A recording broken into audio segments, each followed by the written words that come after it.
This is Brave New History. Thank you for joining us. We're here with Dr. David C. Lane. Thank you so much. Thank you. And talking about AI, Chat GPT. What does the future hold for us? And I was talking about this before we went going live. Um, that I asked ChatGPT, who is Dr. David C. Lane? And this will maybe come as a surprise to our viewers here, probably even to Dr. Lane himself. Dr. David C. Lane, 1956 to 2021, was a professor of philosophy, sociology, and religious studies at Mount Saint Antonio College in Walnut, California. So far, so good, minus the deceased part. Yeah, very good. Deceased. Yeah, that's good. Yeah.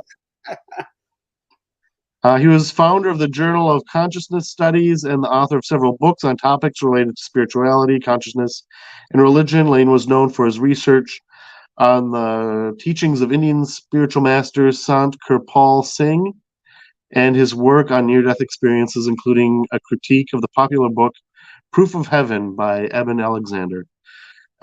Lane was an advocate for critical thinking and skepticism in the study of religion, and his writings often challenged traditional religious beliefs and practices. He was a controversial figure in some circles, but was respected for his scholarly approach and dedicated to exploring the nature of consciousness and spirituality. Dr. David C. Lane passed away on September 3rd, 2021, at the age of 65. His death was announced by his wife, Andrea Diem Lane, on social media. His passing was mourned by many in the academic and spiritual communities who had been influenced by his work over the years. Dr. David C. Lane's passing was a loss to the academic and spiritual communities. He was well respected and influential in the figure in the fields of philosophy, sociology, and religious studies. His contributions to the study of consciousness, spirituality, and religion will continue to be remembered and appreciated by those who are touched by his work. Isn't that strange? Boy, ChatGPT was hallucinating. Must have been on LSD 25 when it did that one. LSD 25, that's the good stuff, I presume? That was the Sandoz Laboratory. That was the name for it. Okay. Not that I've taken LSD, because I haven't, but I just know the literature. I want to be real clear here. Yeah, but I thought that was funny because sometimes like I'll ask. This is the first time it like hallucinated straight out of the gate, unless I'm just that gullible and this is the first time that I've noticed it, right? Like I've asked it like questions about Greek mythology, right? And it came up with like, oh yeah, there's the famous story of Ares and the War Rock, which I thought, wow, this is really cool. I've never heard of this, right? Like, and then of course I Google it. There's no scholarship on it, right? Now, wait, are you using, Elliot, are you using ChatGPT 3.5? Have you done the new one, ChatGPT 4? How do you do? I thought there was just the one. You have to pay for it. It's gone upscale. I think it was 2 weeks ago, ChatGPT 4 came into fruition. Now, what they're trying to do is prevent ChatGPT 5 because it's just getting better. Now, so I had suspicion is that you have to pay for ChatGPT 4, I think. I think you have to subscribe to it for a month or whatever. But it's going to be very interesting because, as you know, with artificial intelligence, it goes at a geometric or an exponential rate. So it gets smarter a lot quicker. It's mind-blowing. That's why Elon Musk and his friends, they've signed that letter. About 1,000 people signed it, that they want to, slow it down, take a 6-month moratorium on AI because they're worried how good it's getting. I use a thing called Midjourney. I think I've mentioned this to you before because we've been doing these epic novels. Midjourney now is at Midjourney 5. It's mind-blowing. It's the most amazing thing I have ever seen in terms of artistic tool because you can create prompts of the most unusually bizarre pictures. So. Yeah, but it can't do text, right? Can't do text, but I suspect on the next iteration of Midjourney, it's going to be able to do it. It's getting close already. Yeah.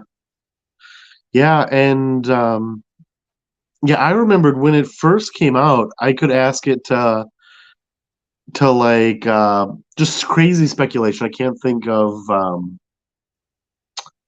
like make a case that the Three Little Pigs are historical, for example, right? And write a paper on that. And then it would do that.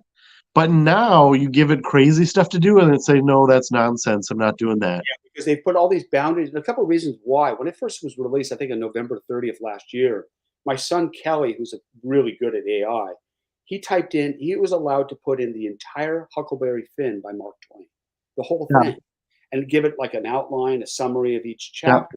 But it doesn't allow you to do that anymore, primarily because there's so many people using it. Really? Yeah, so now it's very limited and it's got all these boundaries. Now, ChatGPT 4, you can do a lot more to it. What the worry was is that some people are typing in, how do I make a homemade bomb? Or, Yeah. give me the instructions to how do I create an H bomb in my garage. I mean, just exaggerating. But that's why they have to be careful with it. So you got to, as you just pointed out in the beginning of the segment, you have to be a critical thinker to find out what's real and what's not. Don't get me wrong, I love AI, but you got to be careful. Yeah. Where the things that make it cool, right? Like it can read a book for you, Yes. right? And analyze the book. Like I did that with comparing Timaeus with like there's the middle chamber in Freemasonry that it just dawned on me one day that they're connected. And I wanted it to do the hard work and the research on seeing like what parts link up together and whatnot. And it would do it, but it can't hold a thought very long. Right. It can only do it like very superficially. Right. And but now you can get around it. I've noticed with like instead of write a paper for me, you say like compare this and this, and Right. then it'll do it. Yeah. We did a set, when ChatGPT was released, ChatGPT 3 was released back in November and December, we produced 6 books, AI books, with the acronym, not the acronym, but this fake name of TySynth, which Yeah, stands for Artificial Intelligence Synthetic. And what we did is like you just mentioned, philosophical contrast. Nietzsche meets Darwin, or Freud meets Einstein, and then see the different points of view on a different subject. It yeah, was fascinating. It was great stuff. We did a whole book on quantum theory, in which we used all the great quantum theorists, Heisenberg, Schrodinger, Dirac, Feynman, and have their little snippets, little biographies about their lives. But now the problem is this is the biggest difficulty we're all having. And somebody mentioned this to me the other day. You never know whether it's a real human or it's AI writing to you. It's like it's past the Turing test in this sense, because we're yeah, always thinking it might be a computer, it may be ChatGPT, it might be Midjourney, it may not be an artist, may not be a writer. Very interesting. yeah. And it kind of reminds me where like with Westworld, right? That Walmart employees were told not to write company information into ChatGPT, right? Because everything that you put in there, it's learning to make it better. So it remembers what you write. That's So right. like your interaction with it is its learning. That's absolutely right. In fact, that's really interesting. This deep learning machine that's been doing, it's been programmed for years about this, except for before 2021. I think it doesn't use anything after 2021. Now, granted, it's going to use this later on, but I think they've put the boundary on that. But you're right. It's very interesting to see what kind of boundaries or borders it has in terms of what kind of information it gets. And that's kind of the danger, because if you remember this, I don't know if you remember, but maybe a few or 4 or 5 years ago, one of the problems with AI was that it turned out to be racist. Because if it goes on the internet and listens to all the weirdos on it, right, comes Yeah. out, starts swearing at you, starts believing in Trump, all sorts of scary possibilities. That's too funny. Like there's this. Could you imagine being that data engineer that's rolling out his new computer, his new like this is going to be the future. This is going to be running the country, and it's just like, how are you today? And then it says, F you, blank, and like it goes on like a racist tirade. Best things ever Yeah. to you. You're going, where'd you learn this? Just like a kid, goes to hang out with his friends in junior high and learns all the things he shouldn't learn. So that's a big Yeah. danger. It's a big problem. Yeah, it But reminds me. I mean, yeah, oh, sorry. With the whole, if you probably remember that Star Trek episode where the AI starts running the ship, and then it at the very end it leaves, and then they're like, "Well, should we be worried?" And they're like, "No, like we're good guys. Like it's us, right?" So which is kind of nice, right? And then if we're kind of making it only be nice, right? It has ethical parameters that it works by. Like it's not gonna write your paper for you, yeah. or I think that's the big question. There's a whole book about this called the alignment problem. That is the fear. Will AI at this stage be under our control and do exactly our ethical system? Or what happens when AI becomes super intelligent, SAI, and then it has its own agenda? You know, yeah, something Nick Bostrom wrote about this in 2003, I think. He's from the University of Oxford. And he said, what happens if it looks at us like we look at ants? That's a big fear, right? Well, the thing is, watch this, Ellie. This is the thing that's got me kind of excited about AI. And a lot of people don't get this. If you remember, I think the last time we talked, I told you, imagine there's 300 squares, and you have an M&M in one square, and you double it each time to each square. And by the time you get to the 300 square, how many M&Ms do you have? You have more M&Ms than all the atoms in the universe. Well, I'll give you a different example about AI. I want you to imagine you have a piece of paper, and you fold it, once, then you fold it twice, and then you fold it 4 times, 5 times. By the time you fold it about 45 times, how high would it be? Now in your head, you're probably saying, "Oh, it's going to be this big." It turns out it goes to the moon. By the time you fold a piece of paper 45 times, you're at the moon. If you fold it 3 times that, 100 times, you're beyond the known universe. Now think of AI the same way. oh, See my point? It's not linear. It doubles. That's why my son does this to me all the time. Kelly will come into the room, right? I'll give you a good example. We're all excited about AI in this room. My son's a computer scientist from Berkeley. We're all just on it. And then Kelly and I were one day talking. We go, God, it's probably going to take about a year or two for us to have authentic AI voices, like really done well that sound like humans. The next day, Kelly knocks on my door and he goes, go to 11 Lab. And we open up 11 Lab. And I don't know if you know about this, but you can record your voice and it will then read anything you want in an AI augmented voice with your sound. And it blew our minds. And now there are fake voices in AI that are so real. In fact, I'm using them in a new movie I'm making that you can't tell the difference. So just play that out in your head. Images are becoming so good you can't tell if they're AI generated. yeah, Text is so good you can't tell. Now the next state, voice has gotten so good you can't tell. The next thing that's coming out, and it's going to come out quicker than anybody realizes, is prompt to video. So you go onto your computer, just type in some story you want to create, boom, within seconds you have a whole movie played out. That's going to be really interesting. yeah, you, yeah, yeah. I mean, that world, like, what would YouTube do? Like, Well, no, here's it goes. Well, everybody, what we're doing now, everybody does these little YouTube videos themselves, right? So what they'll do is they'll generate all these different kinds of stories. Hollywood will be transformed. But the way I look at the future is virtual reality. Imagine, Elliot, you put your headgear on. It has voice control, a prompt like Chat GPT 9 or something, Mid Journey 8. And then all of a sudden you say, create a new world for me. And boom, it does it automatically. Or create a story where I'm the character inside the story. It will be able to do it instantaneously. A good analogy here, it's going to sound a little strange. If you go back 15, 18 years ago, I had one of the first Apple TVs. To download a movie took us 8 hours. You had to wake up the next day to watch the thing. Today, if it doesn't stream right away, you get that circle. yeah, Screw it. So that shows you, I would never have imagined 15 years ago, honestly, that things could show up that quick. And now it does. So that's what I meant by the exponential or the geometric rate. Ray Kurzweil yeah, talks about the law of accelerating returns.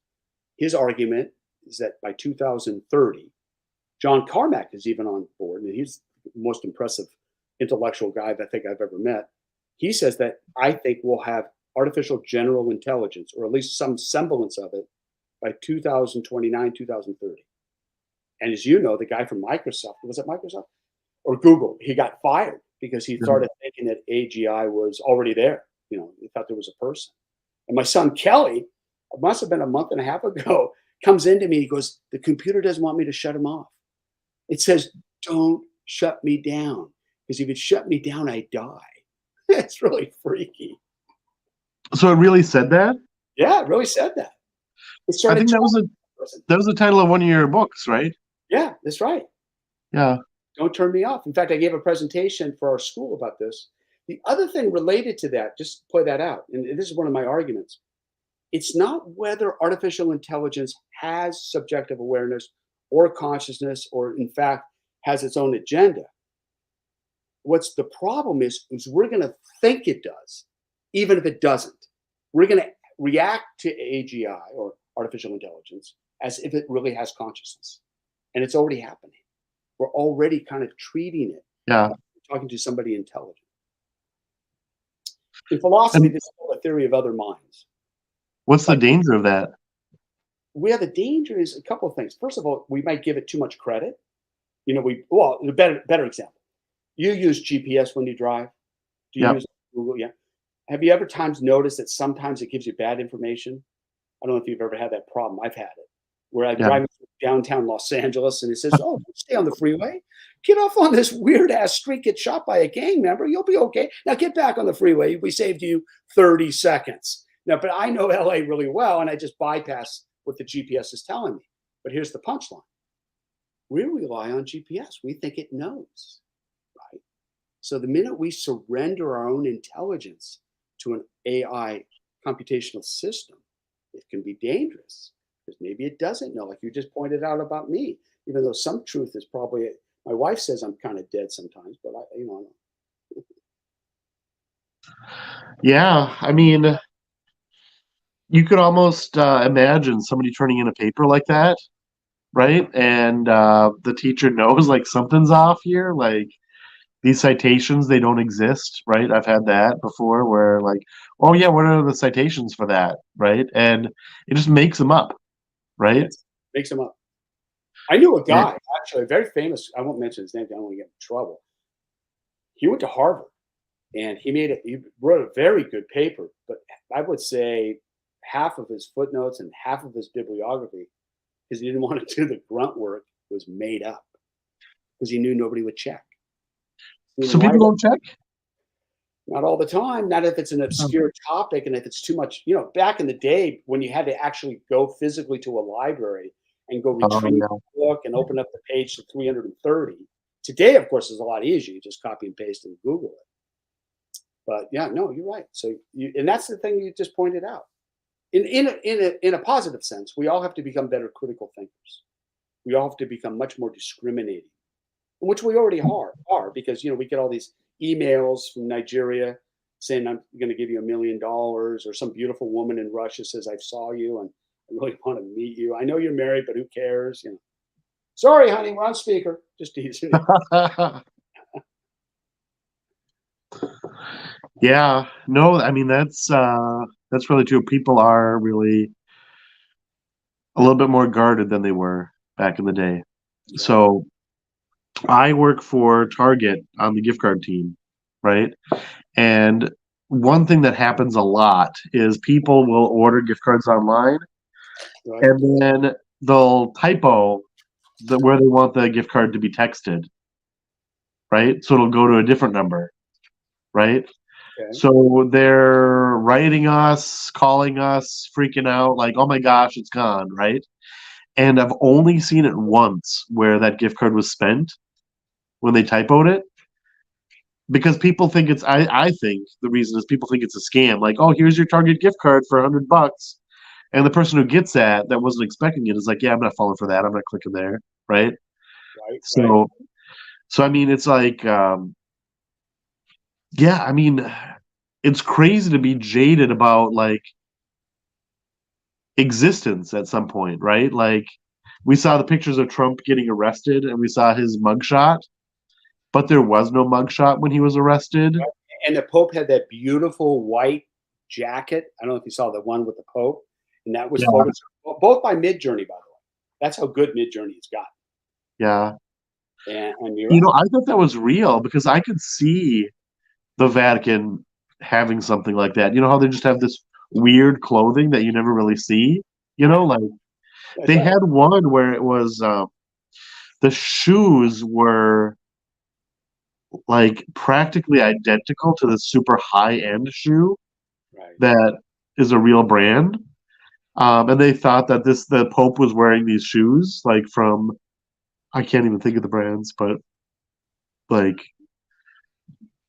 yeah. So I mean, I thought that was legit because what do I know? I don't know much about Well, yeah, Catholicism. especially like you just said, like I don't know anything about shoes either. And if I see somebody, I thought the coat thing was legit for a little while, but then I think, God, that's an awful big coat. You know, it looks like I don't know, man. But you're right, and I think just imagine. Well, I always tell this to my class, but CGI in movies has already passed the Turing test. You know, remember Alan Turing in 1950 writes that very famous paper in which can you tell whether it's a computer or a human being behind a door? But really, what we don't realize, it's already passed the test in movies. I can't tell half these movies are CGI or it's real. It's already passed on audio. I can give you one example. In my class about 10 years ago, I bought a synthetic voice for 99 cents. 50% of my class said, oh, that's fake. 50% thought it was real. Today, when I play a synthetic voice, it's 99% real. That's how they think about it. So Yeah, if it's passed in movies and passed in voice, passed in pictures, passed in text, then what happens with people? Like you just said, like if fake, you can fake a video, you can fake somebody talking like they already done. You know, I could put you on and have you say some really bad things. And then all of a sudden you're part of the David Lane white supremacist that I had nothing to do with, which I deny. yeah. That what was the name of the audio thing that you were talking about? It's In 11. fact, I'm working on it right now. It's funny, not right now, but I'll just push it. It's called 11 Labs, and it's really quite amazing. It's really cool. Wait, I just lost you, Elliot. Am I still there? Yeah. I can't see you though. Hold on. That was a stupid mistake on my part. Hold on. Let me click out of all this stuff. I got way too many windows open. And So, can you do other people's voices? oh yeah. In fact, I'm doing Carl Sagan's voice for one of the little movies we're doing right now because it's really cool. You pay like $1 per voice, or how does it work? No, you pay. What you do is you pay a subscription fee, and it has a certain limitation to it. But you could probably do, a couple hours for 20-30 bucks at max. It's really not expensive at all. Now, Elliot, hold on with me for 1 second because I just want to see your face, and for some reason I've lost you. I don't know how to find you again. Here we go. Let's go to Zoom. No, it's not Zoom. What device are we on? Well, it's probably a browser. Yeah, it's probably a browser that I should open up, and I can't find it. So, but you can see me, okay, right? Yeah. Okay, Yep. so I'll just act like I see you, and I'll try to find you in a second. So yeah, keep going.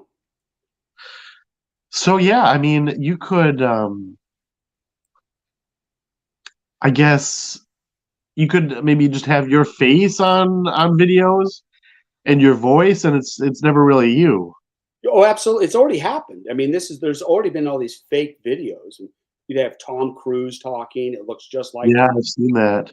Not right, and it's going to become easier and easier to do to such a degree that well, the cat's out of the bag. Basically, we are going to live in a virtual simulation of other people, and you can imagine what Hollywood would do because maybe they won't even have to hire the actor. They can just Photoshop them in, which they've done, of course, with old characters from these commercials where they take somebody like Charlie Chaplin from the Yeah. past. So it's almost like sci-fi, we're going faster than sci-fi, right? Like, so there's the ideas of here's what you could do in the future. Yes. We're going to be beyond that soon, except I guess minus the flying cars. But Yeah, Like you yeah. put on your goggles and you can just see whatever, right? Creating worlds. Is there like it sounds like there's a catch that it'll end up enslaving us or something. Well, Do you think explain. that's What do you mean by a catch? What do you mean? it seems too good to be true, right? There has to be a colossal side effect. It's already happened in school. I don't know if you know this, but we've had a huge problem with everybody cheating on essays and tests. So we have to put it through an AI detector to find out whether it was AI or whether the real person wrote it. And it's a huge problem. As you know, in New York, they've in the high schools they banned ChatGPT 3 because of this reason. And so we have to like reconstruct how we're going to educate. Really? Yeah. And so, I mean, would you think it's unethical to have Chat GPT-3 write your essays for you? Well, I have a different opinion about this thing. I'll give you an example. Like, I remember my dad warned, you may have read this, where he said to me when I was a kid, when they got rid of slide rulers and instead what they Yeah. used was calculators. My dad said, well, that's not good. We should go back to the slide ruler because you learn certain things. Then, of course, I made the joke about what about the abacus you have? Should we go back to that? And the argument I make is this: we're not going to go back to typewriters. We're not going to give up spell check.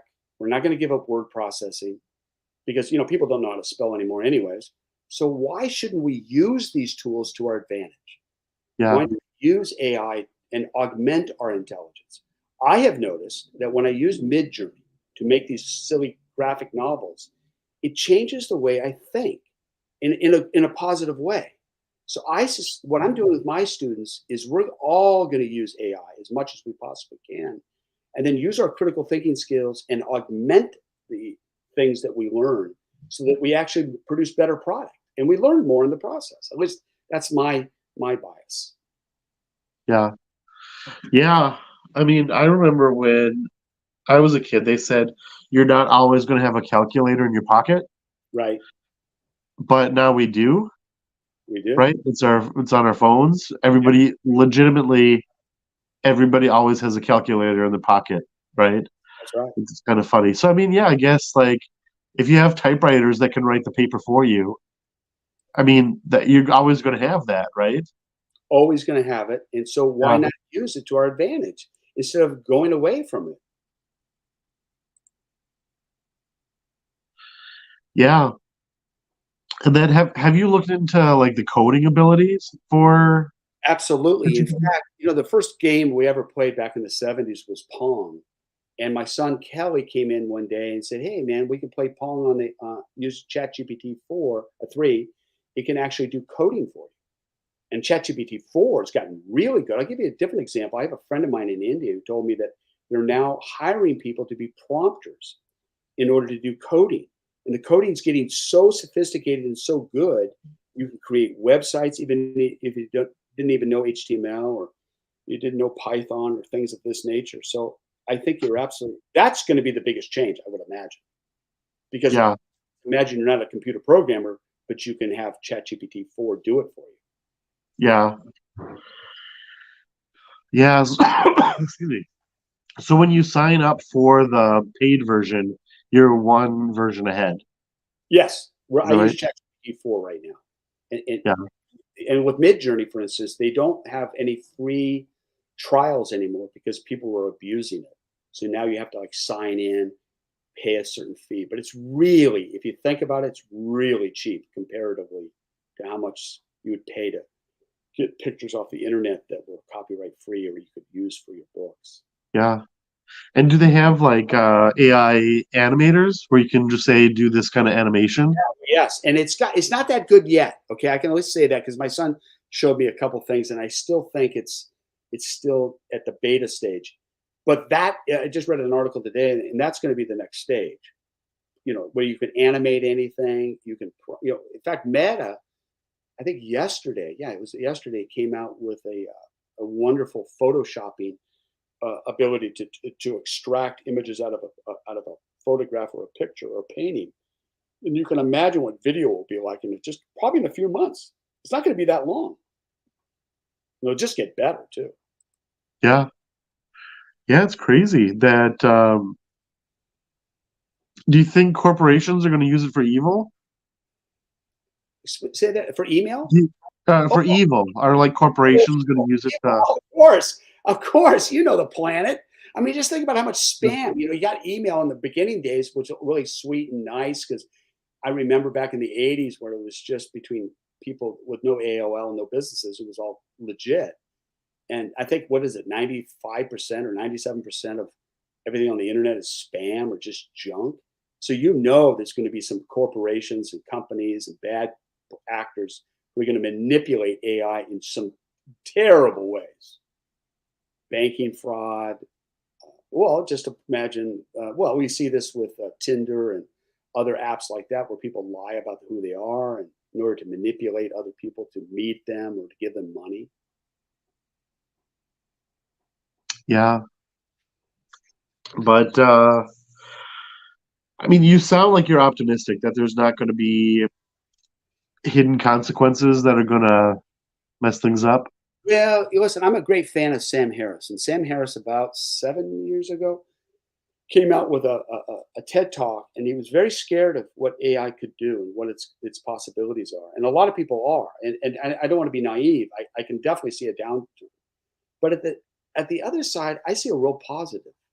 I can see it helping in medicine, making predictions way in advance of breast cancer or other, or Alzheimer's. And so, and in the educational field, I've always thought, pardon my language, I always thought school sucked. Anyways, I thought it was a waste of most people's time. And I think AI can really transform education, just like YouTube did, right? I mean, I think YouTube's been an amazing tool, and just like Google's been an amazing tool. But the problem is as you know, we've all been siloed into these echo chambers of information, so we don't listen to somebody else. And I'm hoping AI can open up the Pandora's box so that we have a better communicative system. And maybe, just maybe, AI can detect what is BS from what is genuine. Because Yeah, obviously we have to do it. I think AI could probably do a better job of yeah. I mean, I guess it'll eventually kind of figure out a way to stop hallucinating, right? it. Just to kind of Right. get itself back into reality. Right. Well, I think it's gotten better. In fact, the more boundaries we put to it, or more parameters we put on it, I think the hallucinations will be minimized. As far as I Yeah. can tell, it's going to get better, not worse. Yeah. And then in terms of like you had mentioned, like there's chat GPT detectors that'll Yes, detect if it's AI, AI. several of them. We've ran a number of those programs to find out whether somebody wrote something on their own or whether it was manipulated with artificial intelligence. Yeah. And it's pretty consistent that you're able to tell. Well, you get a percentage. It depends on the detector. But if somebody really did use ChatGPT 3, we can get a 99% confidence rate that it was BS. And so what you do is you write the student back and say, hey, I understand that you'd be tempted to use this, but you're not supposed to. Most of the students will confess. You'll Yeah. get occasionally a student go, no, there's no way there was AI. And then you go, wait a second. Why does it have this kind of perfect syntax, no spelling errors? But if I go back to your earlier test, you couldn't write yourself out of a handbag. I've learned from your class. What are you talking about? I've Right, transformed my writing ability. right. So you got to be careful. I'm very generous to my students in the sense of the thing about school should be your ability to fail. That is to learn from your mistakes, not always punishing all the time. Because I can see why they would be tempted to use it because it's so powerful. Yeah. Yeah. And with weeding out AI, I've noticed, like maybe you've noticed the same thing, that when it's summing up, it'll always spit out something like, but this is a multifaceted subject, and you got to keep an open mind to it. Like they always end like that, right? So if you see that kind of phrasing in a paper, right, that a student acknowledges nuance at all. Like, no, like, yeah, Yeah, no, you like, got it. You tagged it right when you said that. That's exactly right. I've noticed it always has this kind of common phrase at the end. And in conclusion, and here's the summary of it's very, you can see the pattern. yeah. And it loves to do like the intros too. Even if like you tell it not to do an intro, it it just, I don't know. That's part of how it works. That's But part of the yeah. yeah, But no, I mean, now, Elliot, let's like broaden the landscape. But just think about what the future is going to be like for us. It's a very unusual future that we're going to enter into because we're not. This thing is going to transform every aspect of our lives.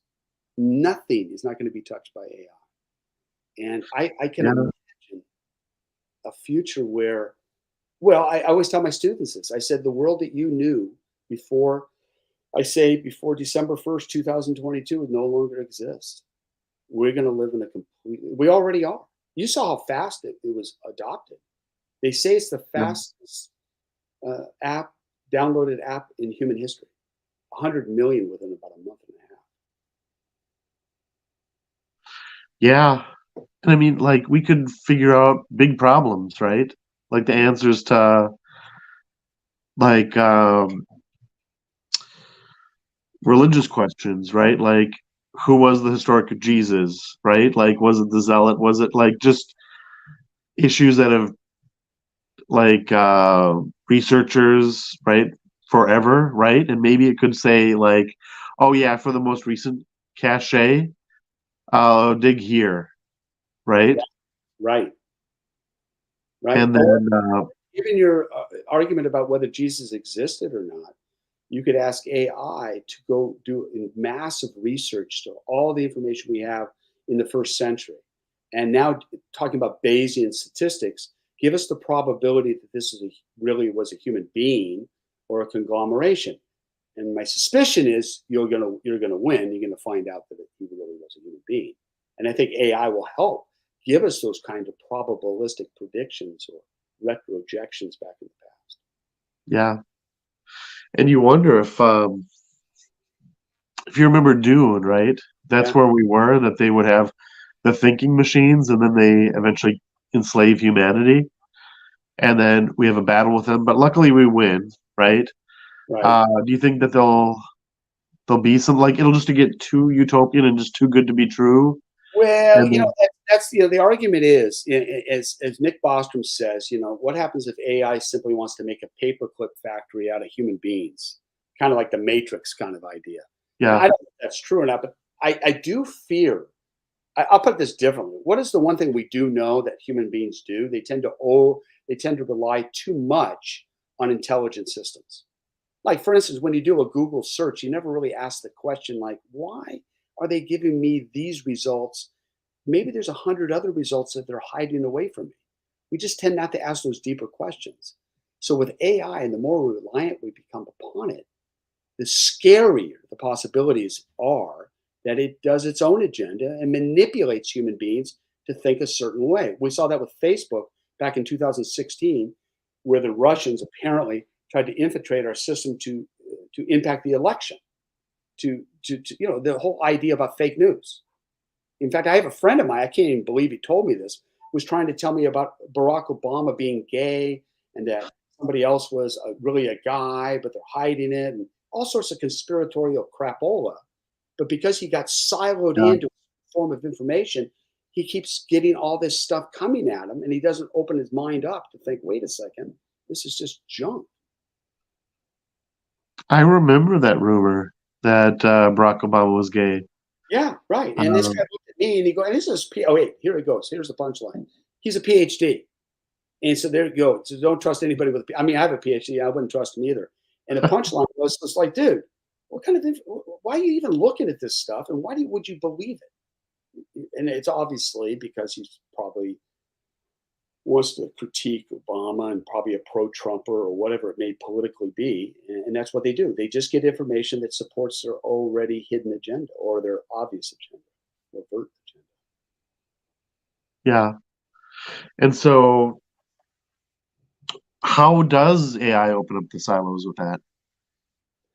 Well, just think about what Google does or Amazon does. You know, you buy a product. Let's say you buy a surfboard or something, and all of a sudden it's going to tell you about a wetsuit. You need a leash. Let me tell you about a vacation spot in Tahiti, Got it. and it knows what you're doing. It already predicts what you're going to be interested in. AI is going to have a huge profile about you, and then, of course, can manipulate you in any direction if you have an evil person behind it, like a Jeff Bezos. I don't mean that; it's just a joke. They can manipulate your buying habits and your thinking habits, and what you watch, like on Netflix, which has already Yeah. happened, right? Yeah. Yeah. I remember maybe it was a year or so ago. I got really freaked out that Google knew that I was vegan and that I like Chinese food. And I was just freaked out. How does it know that?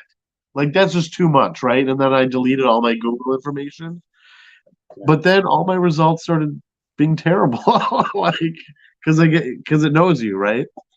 that's right. Um, but yeah, I mean, like, because I never like explicitly told it that, right? But Yeah. it just knows too much about you that it It can knows kind too. of. There's a couple ways to go here. You know, I think I told you last time. I gave up my privacy about 23 years ago when I got hacked. Some cult guys didn't like what I was doing, and so they went into my email box and started sending letters out worldwide, claiming that I was the divine being or God or something like that to kind of damage my reputation. And I realized then it's like I don't have any privacy. So I always quote the book of Merdad, who said, "Do everything you in life as if it's written up in the sky for everybody to see it, because in truth it actually is." And so now my secret koan is: you want your privacy, be totally public, because then nobody cares. I think privacy is gone. I think it's gone. Yeah, We just don't have it anymore. yeah. Did you did you have any people when they said that you're the Holy One of God that responded to be like, I've known the whole time, but No, no, no. They knew. I hopefully they knew that this wasn't something I would say. But you're absolutely correct. I mean, I was thinking the other day, not to get back on cults, but I was thinking of this guy Andrew Cohen, because I'm on his email list, and I don't know if you ever watched him on a YouTube video. Nothing against him, but he's boring, the most boring speaker I've ever listened to. And he kind of claims he had full enlightenment in India because he was following a guru back in those days named Papaji, and as long as you say it, like for instance, in your case, Elliot, imagine you said, "I am anointed by the Holy One. I am the transcendental being," and that's why I've come up with this podcast and this YouTube channel. There's going to be somebody out there that's going to go, "Wow, he really is the Messiah. He really is the one," and they're going to send you money. So that could be your new career. yeah, like the whole I should do that. That'll be my second channel. No, but Um, your point is really well taken. yeah, If you make an yeah, audacious claim and that it's complete bullshit, there's yeah, gonna be somebody who's gonna think it's real. yeah, like faith healers, right? Or like Donald Trump. I mean, Donald Trump said it best. He said, Oh, walk yeah, down the street in New York and shoot somebody, and some people wouldn't care, right? Because they just are mesmerized by whatever he says. So he just lies and lies and lies, and nobody really cares. And I think the same thing happened with Hitler post 33. People were just so mesmerized in terms of who he was and what he was doing, they yeah, didn't pull the curtain. And I think that's what we see. Well, here let's go back to AI. That's the scary thing about AI, because it can make somebody look really smart and really intelligent. And we won't know if it's fake. yeah. And you could really use that for evil, couldn't you? Like, what's the perfect thing to say here to be like maximally manipulative, right? Yes, yes. There was a movie made several years ago. I don't know the title of it, where the guy used that AI kind of information to manipulate a girl to fall in love with him, because he got every little piece of information about her past, her desires, what she liked, and he just played along with it, and she fell in love with him, thinking, "Oh my God, this is the magic guy," and he wasn't. He was relying on artificial intelligence to give him information. Yeah, wasn't isn't there a classic novel like that? he's being fed by this super romantic guy, and then she figures out it's not real. Like it's a classic book, isn't it? Yeah, I think you're right. But there's also it reminded me of the Seinfeld episode where where where I think it's Kramer needs some help from Newman to kind of woo this girl who's working at a bookstore, and Newman's behind the bookshelf telling him what to say. And it's that classic idea that somebody Yeah. else is giving you information. Well, I had a friend in high school who used to do it. In fact, he tried to write poetry, love poetry to his girlfriend, and he couldn't write it himself. So he asked me once, and he goes, "Where's the best love poetry, Dave?" And I said, "Well, the Islamic poets are really good, particularly Rumi, who was relatively not that known back then." And so he started using Rumi poetry to manipulate the girl to think that he was really a romantic guy. So this has got a long history, probably from the beginning of humankind, where we just lie about who we are. But with AI, you can do it very sophisticated. Yeah. You could imagine you can have Google glasses, right? And then, or like, the Ray-Bans that have the Yes, glasses, right? yes. And you could have the audio and it could just tell you what to say. Um, Yeah, well, I have all of those kind of, because I'm a first adopter of all that stuff. I have those glasses, but you're right. Amazon came up with those glasses where you wear them and you could ask Siri, I'm not Siri, you can ask, Alexa all sorts of questions and she'll respond. In fact, she just, the minute I said Alexa, one of my things lit up and give you information in your headphones, like you just said. That would be interesting, right? Be great for a teacher because you'd sound really smart at all the times. yeah, you just have to make the wake word be something not so obvious. Be like, oh yeah, what's the thing? And then it'll be, it'll beep. Oh, that's Right? good. That's good. And then what you put your hand to your head like you're really thinking, but you're really just clicking a button. Like, okay, here it goes. And you're right, just take a little time to respond. There you go. I could be a professor then, right? Well, wait, listen, But trust me, Elliot. Most professors do not know how to teach very well. I mean, I think Einstein said it best. When you really know a subject well, you should be now this was sexist, but he said this. He says you should be able to explain the known laws of physics to a barmaid. Or like Leon Letterman, who won the Nobel Prize, he said, I hope there'll come a day when I could write the simple equations of physics on a t-shirt. And I think with professors in general, they oftentimes get caught in their own head, and therefore they're not really great teachers. I think really great teachers are the people you meet in elementary school or in high school, because those students will give you more grief if you do not know how to connect or teach. yeah, yeah, and then they're not afraid to be wrong about it, right? So they'll challenge you on Oh the yeah. littlest things. Oh, the littlest Yeah. thing. And that's the secret of being a good teacher is always think you could be potentially wrong. I just always think to yourself, "Oh, they probably know more than I do, so maybe I should just shut up and listen." That changes the whole dynamic because in the old days, as you know, the professor was like had rare knowledge because nobody had access to the books. So they all bowed down to him and go, Air Google, I'm not Air Google, Air Professor, Air this. And everybody would be a psychophant. Well, with Google being available, no teacher can do that anymore. Google knows infinitely more than any professor. It's been democratized in a good way. And I've noticed that with school. You'll see a big difference with students today than you did years ago. What is the biggest difference? Biggest difference is that, first of all, students are much smarter than people realize. I always argue that this generation is the smartest generation we've ever seen. And people go, well, they don't read like we did, and they don't do this. And I go, wait a second. They're bombarded by a tsunami of information moment to moment. And they have to make discriminations between whether this is real or whether this is fake. So their brains are trained in a weird way to be skeptical. And so today's student is, first of all, they're pretty polite probably because I'm old, but also because they just don't buy authority. They know they can go somewhere else to get the information, and usually it'll be better than what the professor's professing about. Yeah, where yeah, I mean like today Well, like right now, you can call out, like email the a professor, like the lead person, right? Like if you have a question about the Q hypothesis, right? You can just call up the world uh, expert, right? Whereas like you wouldn't do that back in the day, Right, that's right. really.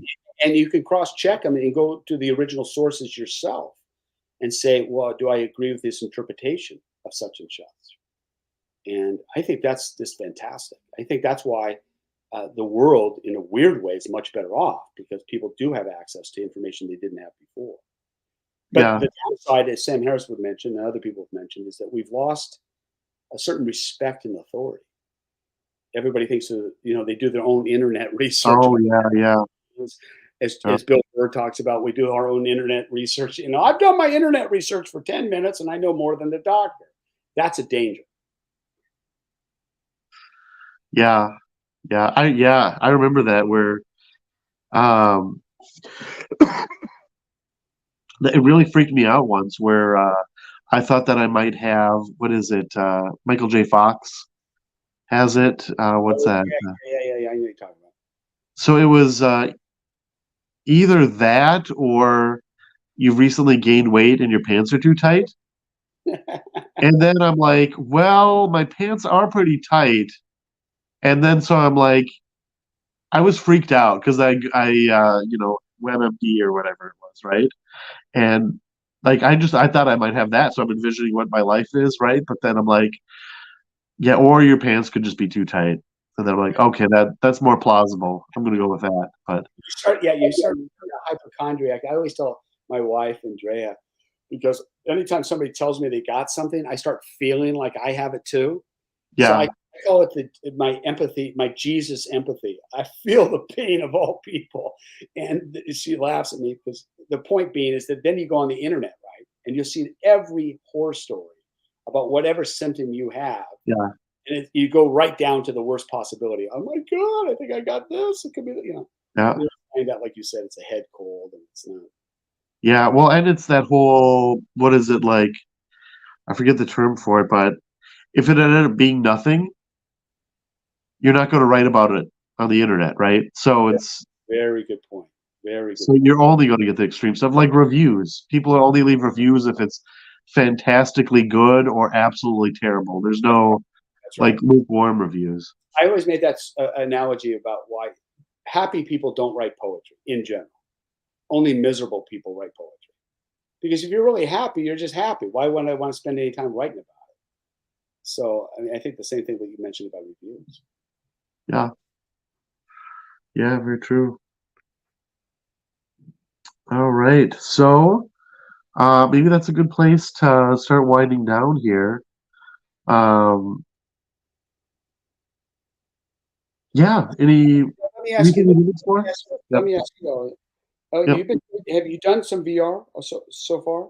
You done some, Yes, yeah, I got the what is it that you end up doing? Like you find yourself like, always Texas Hold'em.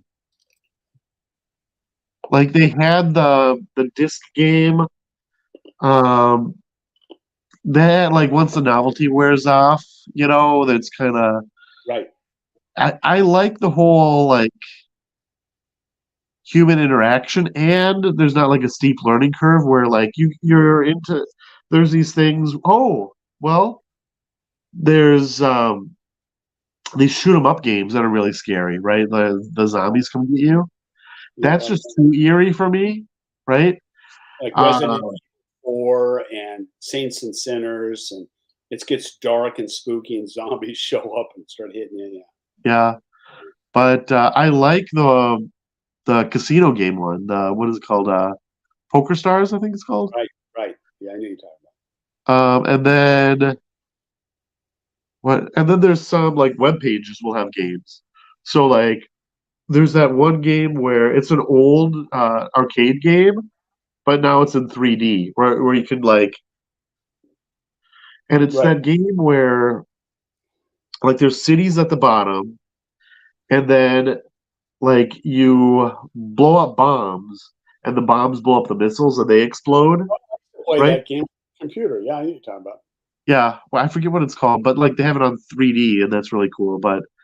Um, but yeah, Well, I know it's kind of like the whole world is open to me, but like you'd always go into the casino and that's it, you know. yeah, So it's kind of funny, like no, that makes it. We tend to go to things that we, like you say, we have good interaction. But it's interesting because, as you know, I'm teaching a class in philosophy where everybody gets a free VR headset. Everybody got this. really, Oh yeah, what happened? I was the first. I think I know Stanford did it first with business and communication, but I know for a community college we're the first one to ever do this. This was last semester, where the dean was very nice about it, and everybody got a VR headset for free. And then what happened is I would meet them. Like for instance, I usually meet them on mini golf. We have office hours, but I got them through a whole series of different iterations on VR. But as you know, Apple is coming out with its own VR headset, but they're getting a lot of blowback because the money it's like $3,000 or $4,000 or whatever. And I think John Carmack said it best: VR, AR, augmented reality, has to get to a point where it's seamless. Like you just put the glasses on and you're in. And we're still a little far away from that. There's too much friction. And I think once it gets to that stage, you and I and everybody else will be walking around with AI, artificial intelligent AR, which artificially intelligent augmented reality. And that's going to, well, I'll give you a different example where I'm very excited about. You know about QR codes, right? Where you yeah, take I want you to imagine, just imagine this is going to happen, guaranteed. Within 4 or 5 years, everything in the world will be QR code, which means that everything will be intelligent and give you information about itself if you want it to, whether it's your refrigerator, whether it's the street, whether it's a car, whether it's a person walking down the street that allows it. So just imagine a world that's artificial intelligence, QR coded, and you don't have to look at your phone. All you have to do is look through your glasses. That makes sense. yeah, that'll be pretty wild. It's like Back to the Future, right? Where they're going isn't Yeah, I it a mean, bit like that? you could be having your glasses on, Elliot, right now, and you could be playing your poker game as you're talking to me, flipping hands, seeing if you're winning or losing. You Yeah, could be on a date. You can imagine you're on a date with, somebody, and all of a sudden the date's getting really boring, and all of a sudden you just put Netflix on. yeah.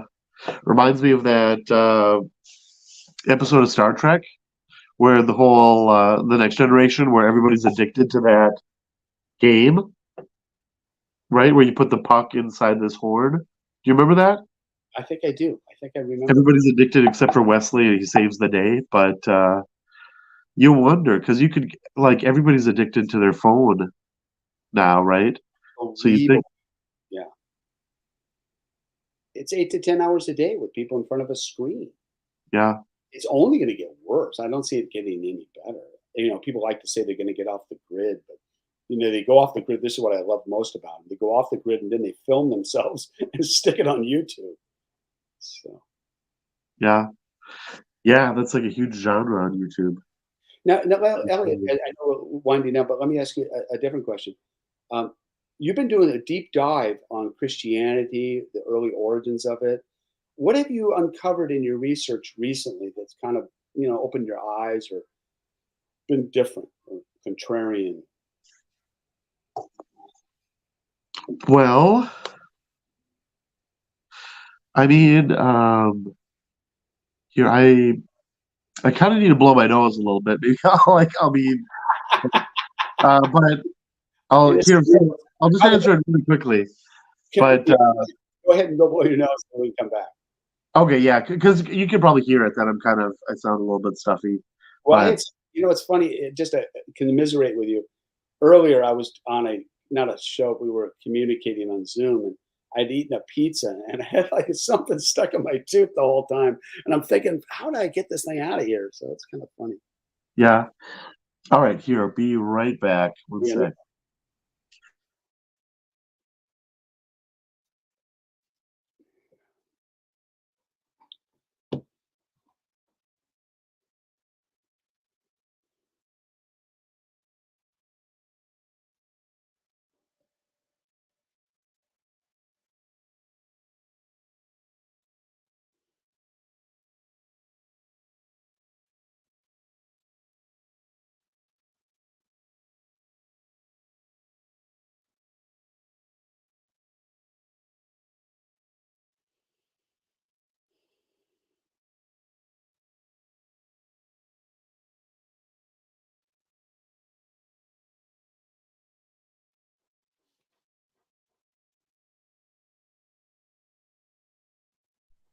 All right. So,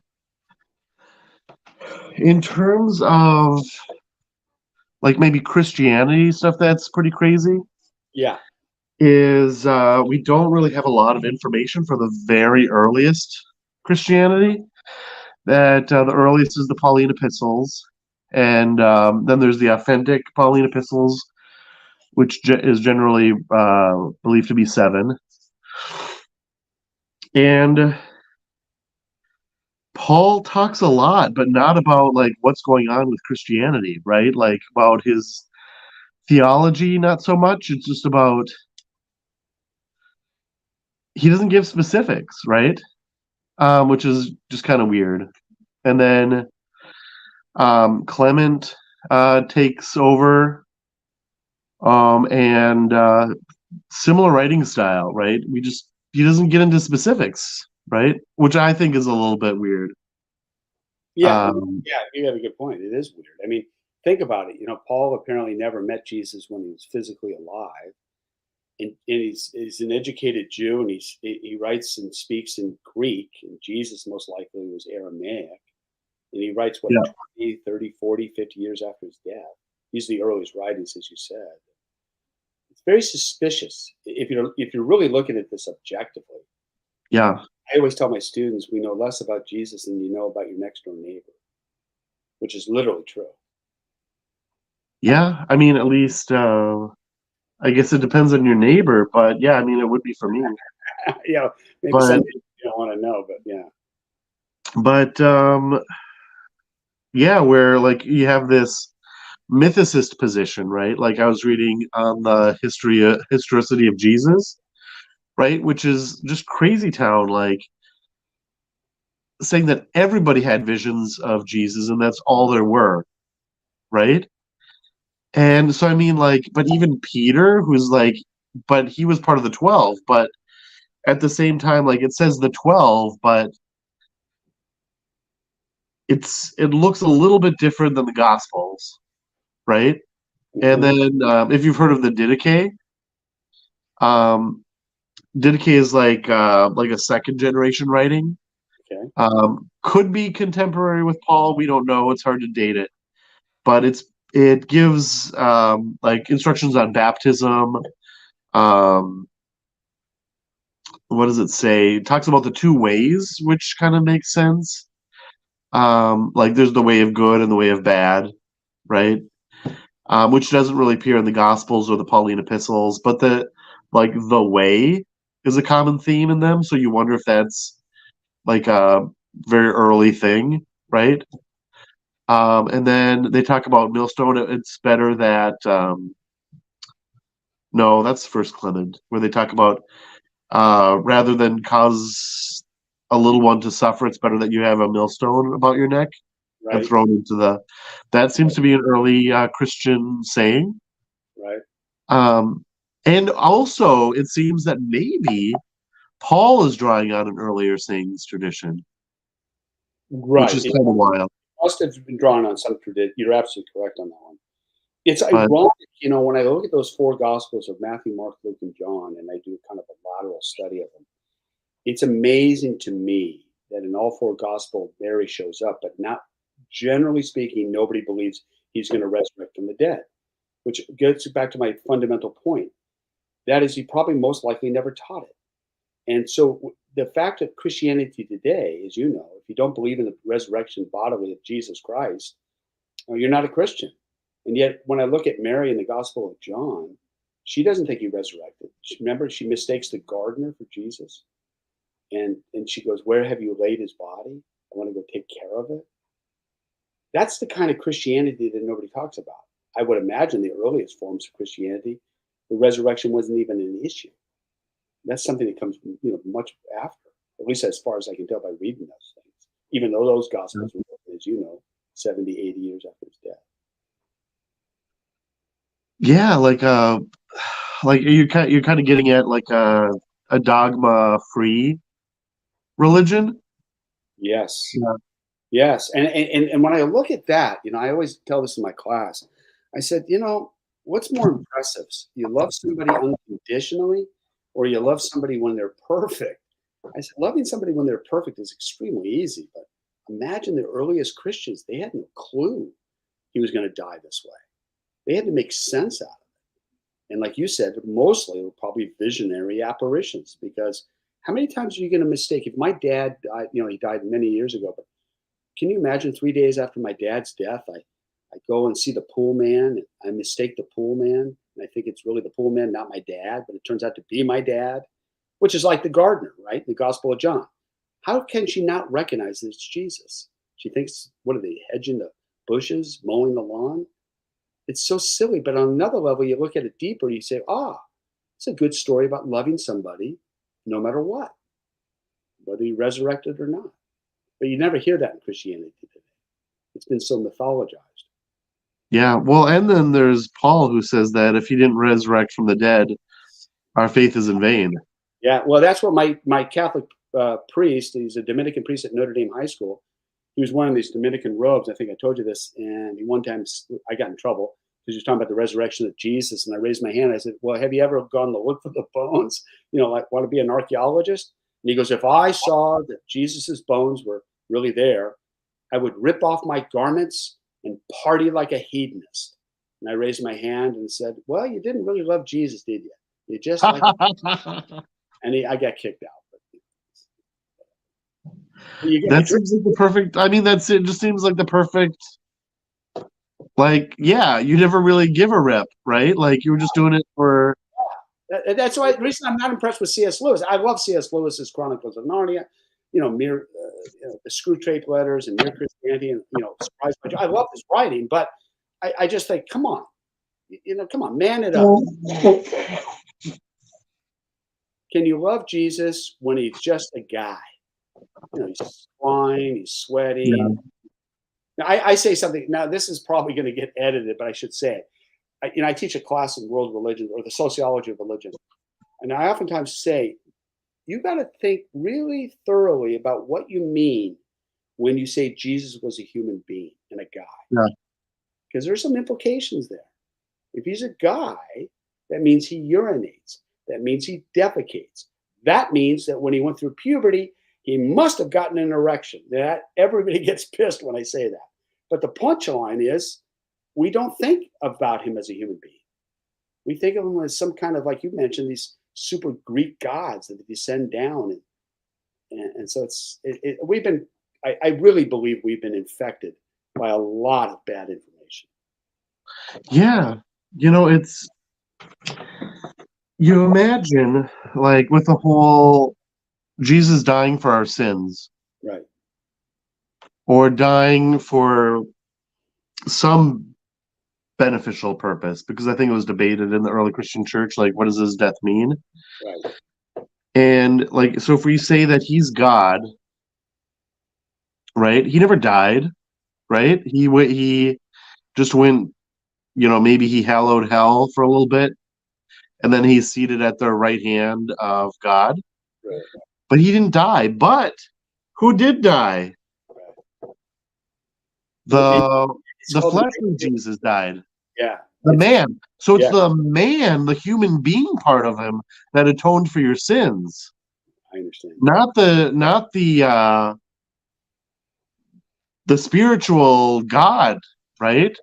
The human being. That's the great mystery. When you raise that, like I did in Catholic school, and when I went to Berkeley, Graduate Theological Union, those are called the great mysteries. You try to unlock it rationally, and you really can't. That's the punchline. It's like the Trinity is one thing or one person, but three people. Yeah. I don't even want to get into it because it's mind numbing. And you're right. I mean, I think the reason I like what you're doing about exploring the history of Christianity is, and I think the more we study that, I think we start to realize how politicized it became, and basically a certain version won, Paul's version won. Yeah. And there are probably a lot of other versions that are just as viable, but they didn't win. And because of that, like meme theory, it's almost like the most selfish meme won, and that's all infected us. And now we act like that's the truth, not inspecting the fact that we really don't even know what year Jesus was born. Absolutely, right? We don't even know the month, absolutely, or the day. We don't know absolutely what town, Bethlehem or Nazareth. We don't even know what he did between the ages of 3 to up to 11. We don't know what he did between the ages of 14 and 26. And I always tell this to my class. You'll like this, Elliot. I said, okay, I want you to imagine you're going to go, a girl in the class. I said, I want you to imagine you're going to go away to Catalina Island for a weekend with a guy you just met. And your parents ask you, like, well, who's his dad? And you say, well, it's God. And then you say, well, what does he look like? And you say, well, I don't know. I met him on the internet. And did he go to college? Well, I don't know. And all these I don't knows. Does he have brothers and sisters? Well, it depends. If you're a Catholic, he did. Got it. I follow now. Yeah. And then all of a sudden, you say, would your parents let you go away for the weekend with this guy? And the answer is no. But you have people knocking on your door on Saturday or in your colleges coming up to you and saying, if you don't convert, you're going to burn in hell. And I always say, well, what did he look like? Was he 5'4", 5'8"? Was he skinny? Did he have acne? What kind of hair did he? Was he doing a comb over? Yeah. Well, you've probably seen on Facebook they reconstructed Moses. Yeah, I have seen. And he looks just like Hulk Hogan. Yeah. Yeah. I saw one where somebody said, God, Jesus looked like, God, who was it? It was really funny. It was somebody from Fast and Furious. I forget the guy's name. So you're right. And we're working out of ignorance on this stuff. And yet people want to make absolute judgments about you and your moral life on the basis of information they don't even know. As you know, most Christians don't know the Ten Commandments. They've never actually read the Bible. That's one of the, I think it was Isaac Asimov said, this famous science fiction writer. He says, the quickest way to lose your faith is go read the book. Because when you read the book, you find out that God of the Old Testament is not a nice person. He's mean. Or you could do what Homer Simpson said. God is my favorite fictional character. Yeah. And let's see, where you were going somewhere, and I wanted to add on to that. We were talking about, the historicity of Jesus. That was one aspect. And then you were talking about Paul's version, basically being the winner of this, and then how people judge you and things of that nature. Yeah, and there's so much we don't know about Jesus that maybe we lost it. And then would you go away with this guy? Oh yeah, you go away for the week. I mean, that was the reason I said that, is because if you really, really, really think about it, here's a different analogy. You might like this one. Let's imagine, people have near-death experiences, and invariably it's culturally related. Like if I'm a Hindu, I might see Shiva or Krishna. But if I'm a Christian, I most likely might see Jesus or the Virgin Mary. But how do you know it's Jesus? I mean, does he have ID? Are you going to card him? Does he have a license? I mean, the very fact is that you have this image that you've gotten infected by your culture. And at the end of the tunnel, I always tell students this, I hope you forget this lecture, because I don't want you to have this beautiful vision and in the middle of it say, well, hey, how do I know you're Jesus? Do you have any ID? Yeah, it's kind of embarrassing to card Jesus in your near death, but you don't know it's Jesus. You just have no idea it is. Yeah. Which, that reminds me what I was thinking, that I was driving my son to school the other day, and he asked me a question, and I thought it was very smart. He's 6, right? He says, so people say Jesus is God, but they also say Jesus is the Son of God. How can you be the daddy and the son? And I mean, that's a question that theologians have been asking for forever, but he's just like, that doesn't even make sense, right? Like, you can't be a father and a son, right? Yeah, I mean, it's just a mind twister, and I'm sure there's going to be some Christian listening to this and say, well, let me explain theologically. There's a word for it called ideological work. What do you do when you have apparent paradox or contradiction? You know what you do? You try to ideologically spin it or rationalize it or justify it. And then that's why these theology tomes are huge. If you ever notice anything in religion, especially when they're trying to explain a very complex idea, it goes on forever. And but if like your son is absolutely correct, it doesn't make any sense. But that you can't really say that people get pissed at Yeah. Where yeah, he can like he says that he upsets people in his class. I mean, it's a public school, it's not, a religious school. And he'll just say like, they talk about, God, heaven, stuff like that, right? But he says he'll say just like um I never told him this stuff, right? But he'll just say, "Yeah, Jesus isn't real." Like, and I think he's too young to be like, what do you mean, Jesus? Like, the walking on water isn't real, or do you think that? Like, ask your son, like, are you a mythicist? Like, or like, you mean minimal historicity, right? Like, that's what you're advocating, right? But yeah, you. Right? No, I remember my oldest son, Sean. I think he came out of the womb as an atheist, and I'm not an atheist. I always tell people I'm too stupid to be an atheist, but he was at a pizza restaurant. It was Z's Pizza in Laguna Beach, and there was some woman. I asked him about something philosophical, and the woman came over and tried to interrupt my young son and said, "No, no, there's just Jesus. You go to heaven if you believe, and you go to hell if you don't." And my son was like 4 or 5 or 6 years old. He says, "You don't know that. 5 or 6, you don't know that. You just believe that." And he goes, "That's the way he was arguing. Like, if there really is, like, here's an argument. I just read this new book by Hugh Ross. He wants to talk about intelligent design, and he's convinced that the universe is intelligently designed. But what he forgets is that it's not intelligently designed. Because if you and I created this project ourselves, we would do a better job of it. Most of us would take this back to Costco if you bought this product. If I look at my body right now, I would simply say, can't we do a better job of it? And if you look at most of the planets, there's no life. It's mostly just pain and suffering.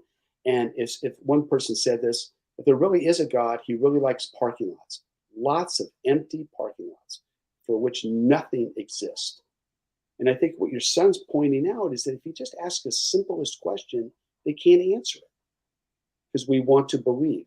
I think I've given you that argument before. It's called meaning equivalence. Any meaning is better than no meaning, provided that such meaning makes me live an extra day, even if such meaning is complete nonsense, which is another way of saying we evolved to believe in nonsense because it kind of gets us through the day. yeah, Otherwise, it's a torturous existence. yeah. There's who was that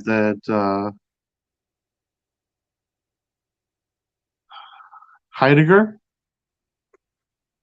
Was that Heidegger that just we're making up meaning?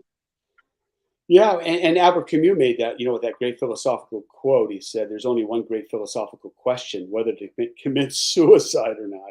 And I think what he really meant was the reverse.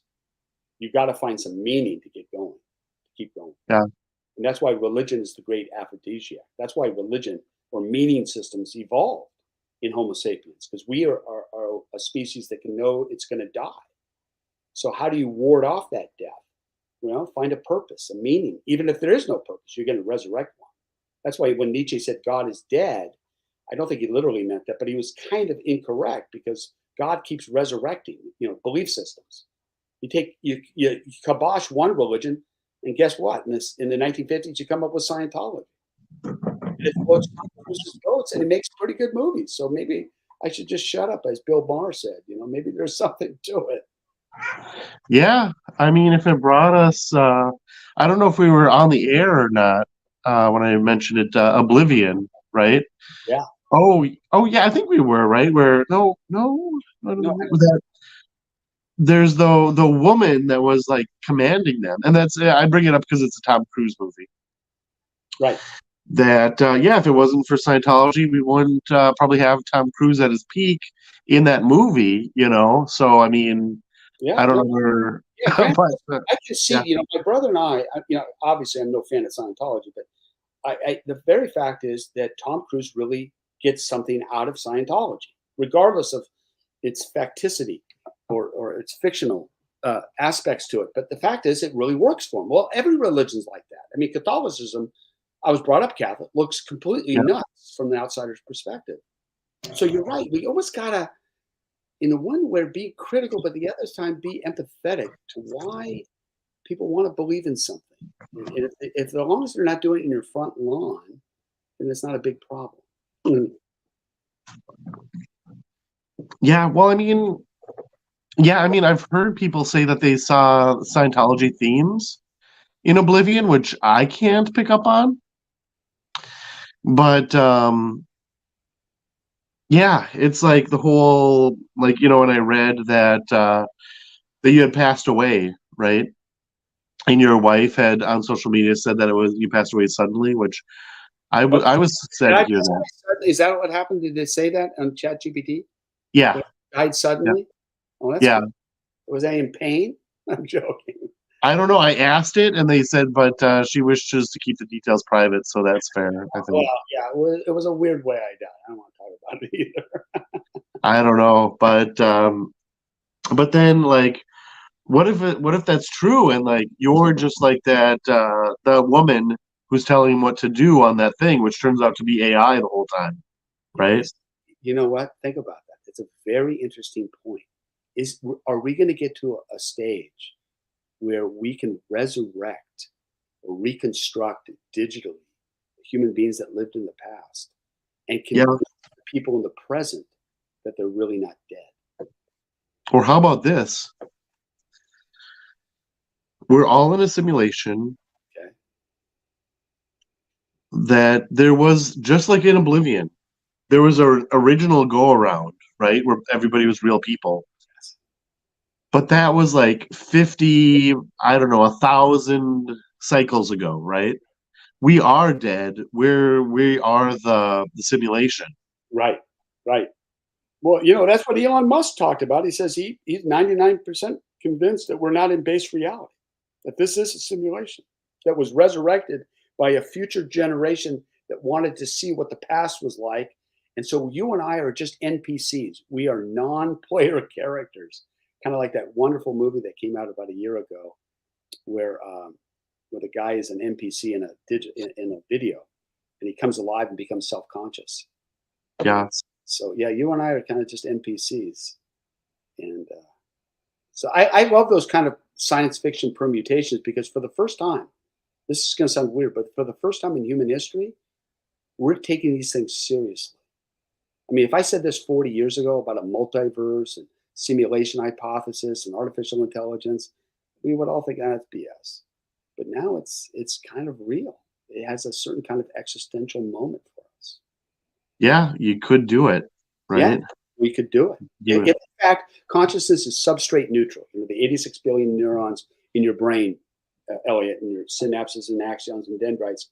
If that's information and we could encode that, then the possibility is that we could put consciousness in anything. You could put it in a block of ice if it has enough complexity. You could put it in anything, which is a very unusual way of looking at the universe. Yeah. But I don't know if that's true or not. I'm just saying it, but it's true. You can reverse engineer the brain. Yeah, absolutely.